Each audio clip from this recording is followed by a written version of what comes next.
जब आप किसी चीज़ को पाने के लिए शिद्दत से मेहनत करते हो ना, तो पूरी कायनात उसे मिलाने में लग जाती है। और ये बात आरसीबी पे फिट बैठता है। यार क्या नहीं सुनना पड़ा था यार आरसीबी को, जब चैंपियन नहीं बनी थी।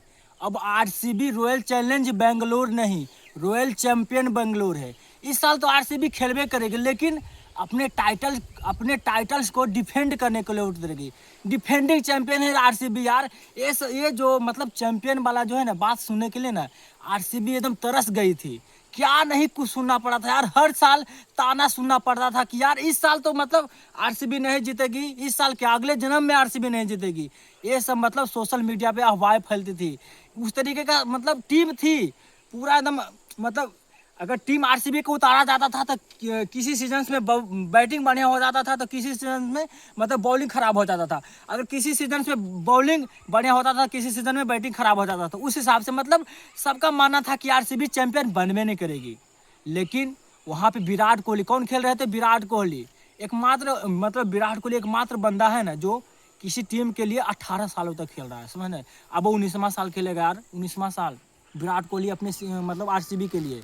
और उन्हीं पर जो है ना आरसीबी मतलब उन्हीं पर आरसीबी जो है ना इतना जो है ना फैन फॉलोइंग उन्हीं की वजह से है। अगर फैन आरसीबी के फैन फॉलोइंग की बात की जाए तो सोशल मीडिया पर फैन फॉलोइंग आरसीबी का भाई साहब 45 मिलियन, इंस्टाग्राम पे है 21.8 मिलियन, ट्विटर एक्स पे है 7 मिलियन, यूट्यूब पे है 5 मिलियन। भाई साहब एकदम फैन फॉलोइंग तगड़ा है यार। अगर आरसीबी के फैन फॉलोइंग की बात की जाए तो भाई साहब इसके टक्कर में कोई है ही नहीं है।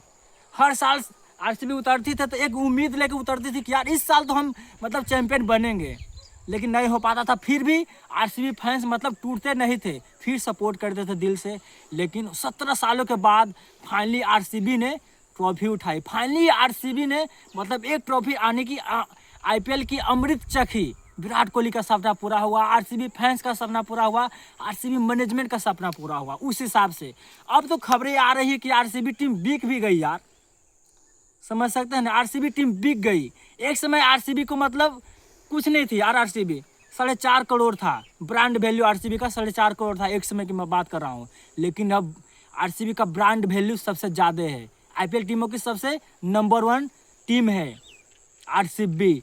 जानते हैं कितना में बिका है आरसीबी। और इन्हें खरीदने के लिए ऐरी गरी नहीं उतरी कि चलो भाई कोई एगो आए बिजनेसमैन उठा के लेके चल गया, खरीद के लेके चल गया। ऐसी बात नहीं है। आरसीबी एक ब्रांड है, सबको पता है ना। 16,706 करोड़ में बिकी है आरसीबी।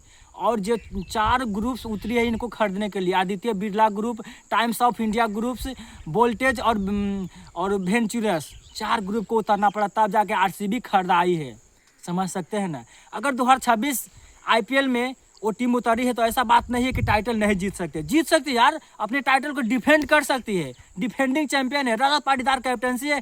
अगर रजत पाटीदार की बात की जाए तो भाई साहब रजत पाटीदार एक एंड कैप प्लेयर थे और उनको आरसीबी ने कैप्टन बनाया। और कैप्टनसी ऐसे बात नहीं है कि खराब किया, ठीक ना।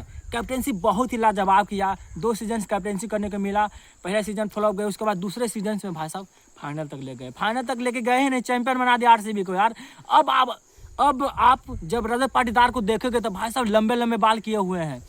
पहचान में नहीं आ रहा है कि यार आरसीबी का एक कैप्टन रजत पाटीदार है, एकदम लंबे लंबे बाल किए हुए हैं। वैसे आरसीबी की मतलब वो भी लंबे नहीं बाल किए हुए हैं। उनके जो है ना दोस्त वेंकटेश अय्यर भी लंबे लंबे बाल किए हुए हैं। लगता है महेंद्र सिंह धोनी मतलब महेंद्र सिंह धोनी जैसा जो है ना रूप अपना लिए हैं। बहुत लंबा लंबा यार, लेकिन अब गजब ही लग रहे हैं यार, ठीक ना।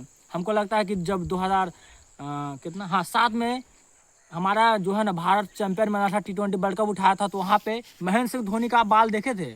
नहीं देखे होंगे, बहुत लंबा लंबा था, ठीक ना। उस हिसाब से तो बाल वोल के बाद खैर तो दूर की बात गई है। लेकिन आरसीबी की मैं बात कर रहा हूँ 2026 आईपीएल में उतरने वाली है। इस साल भी मतलब टाइटल्स को जीत सकती है यार, ठीक ना। अब तो आरसीबी को मतलब पता चल गया होगा कैसे जो है ना चैंपियन बनना है, कैसे मैनेज करके चलना है, ठीक ना। 2025 के चैंपियन है। और इस साल की बात की जाए प्रीव्यू की तो आरसीबी में रजत पाटीदार, वेंकटेश अय्यर को उन्होंने लिया है अच्छा खासा प्राइस में, जॉर्डन कुक को लिया है, जितेश शर्मा है as a player, Virat Kohli है, फिलिप सॉल्ट है, टीम डेविड है, रोमारियो साइफर्ट है, जेकब बेथल है। जेकब बेथल को आप लोग को मैं याद दिला देता हूँ, वही जेकब बेथल है जो सेमीफाइनल्स में भारत को नक दम कर दिया था भाई साहब। 100 लगाया था, अनबिलीवेबल पारी खेली थी, आउटस्टैंडिंग इनिंग खेली थी भाई साहब जेकब बेथल। एकदम एकमात्र बंदा इंग्लैंड के लिए अंतिम दम तक लड़ा।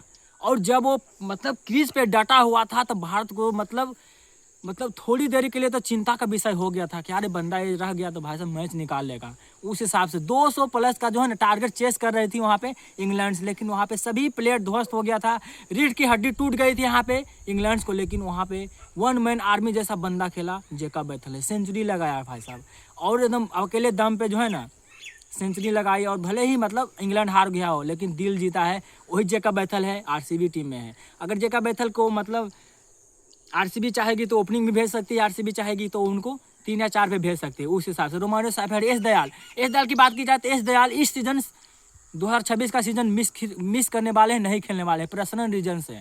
एस दयाल पिछले साल बहुत ही बढ़िया गेंदबाजी किया था एस दयाल ने, जहाँ पे उनको जरूरत थी वहाँ पे विकेट्स लिया था उन्होंने एस दयाल ने, ठीक ना। तो इस साल एस दयाल जो है ना आरसीबी के लिए नहीं खेलेंगे। अगर बात रही जो हजलवुड की तो वो भी भाई साहब 2-4 मुकाबला, शुरुआती के 2-4 मुकाबला मिस करेंगे, ठीक ना, क्योंकि इंजर्ड हो गए हैं।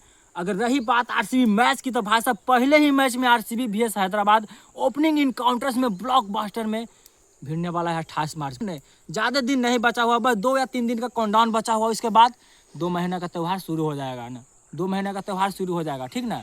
और आरसीबी ने कुछ नए नए चेहरे भी लिए हैं, ठीक ना। मंगेश यादव को लिए हैं और कनिष्क चौहान को लिए हैं ऑलराउंडर के रूप में, और बहुत सारा प्लेयर है ना जो मतलब लिए हैं, जॉर्डन कुक ओवरसीज में लिए हैं, ठीक ना। तो उस हिसाब से तो इस साल भी उनका बैटिंग लाना भी मजबूत है, बॉलिंग लाना भी मजबूत है, और थोड़ा सा एक्सचेंज करके चलेगी, मतलब चेंज करके चलेगी। शुरुआत मुकाबला है, बहुत इंटरेस्टिंग होने वाला है, ब्लॉकबस्टर है। और अभिषेक शर्मा ने भाई साहब खुला चैलेंज कर दिया है कि आरसीबी को पहले ही मैच में हम जो है ना डिसअपॉइंट करेंगे, 300 रन लगाएंगे। वो तो भाई साहब प्लेयर बोलते रहते हैं अपना हिसाब से, ठीक ना, उस हिसाब से। तो आरसीबी का अगर इस साल टाइटल जीती है तो इसमें हैरान करने वाली बात नहीं है, उस हिसाब से आरसीबी खेलती भी है सीजन से। आरसीबी 4 मरतबा फाइनल खेला है, जिसमें एक बार फाइनल जीता भी 2025 का। इससे पहले 2011, 2010, 2011 और 2016 में रनअप थी, और उस समय विराट कोहली रनों का अंबार खड़ा कर दिए थे, 900 रन, और 900 रन का रिकॉर्ड अभी भी कोई बंदा तोड़ भी नहीं किया विराट कोहली का। उस सीजन विराट कोहली का 4 सेंचुरी आया था बल्ले से। उस सीजन विराट कोहली फॉर्म में नहीं थे, 2016 में एबी डिविलियर्स भी फॉर्म थे, और उस समय आरसीबी का भाई साहब बैटिंग लाइनअप में ना सब दानव के दानव भरे हुए थे, ठीक ना। तो उस हिसाब से वहाँ पे आरसीबी फेवरेट लग रही थी, लेकिन यहाँ पे हैदराबाद ने इसको हरा दिया था। तो उस हिसाब से तो भाई साहब अगर क्रिकेट मलाई नाइस आप लोग को पसंद आया तो भाई को सब्सक्राइब करके खींच लीजिए। और ओपनिंग मैच में ही विराट कोहली खेलते हुए दिखेंगे, ईशान किशन खेलते हुए दिखेंगे, अभिषेक शर्मा खेलते हुए दिखेंगे। और रही बात ब्रांड वैल्यू की तो सबसे नंबर 1 आरसीबी टीम है टाटा आईपीएल की।